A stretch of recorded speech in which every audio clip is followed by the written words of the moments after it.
Bonjour à tous, ici Philippe Miller du site warningtrading.com. Cette vidéo va vous parler de Unity Project et des personnes que l'on trouve derrière, Aurélien Michel, Tougan Barra ou Jean-Marie Corda et une ou deux autres. Je vous renvoie d'avance à cet article parce qu'on ne va pouvoir que effleurer cette affaire assez complexe et je vous invite à vous y rendre pour avoir tous les détails de cette affaire.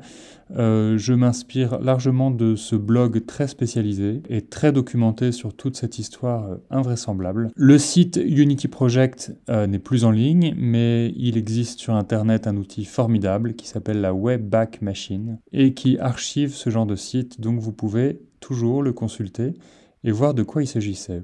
Pour la faire très courte, en fait, il s'agissait d'une plateforme permettant à n'importe qui de monter une arnaque, tout simplement. C'était une franchise de l'arnaque, crypto. Et qui se trouvait derrière? Celui qui a eu le moins de chance, c'est lui.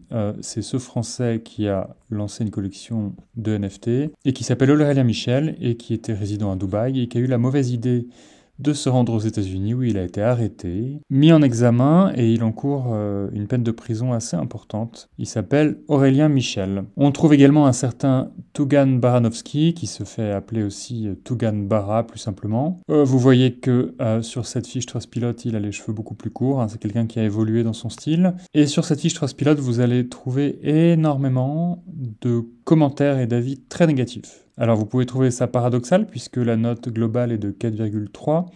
Oui, mais le problème c'est qu'avec un peu de moyens et de détermination, il est très facile de faire remonter artificiellement une note comme ça. En revanche, ce qui est certain, c'est que les usagers mécontents sont toujours les plus motivés pour laisser des avis. Et cela, il reste. C'est-à-dire que s'ils ne sont pas diffamatoires, si Trustpilot les a pas censurés, ils restent. Donc il y a fort à parier que ces avis négatifs sont de bonne foi.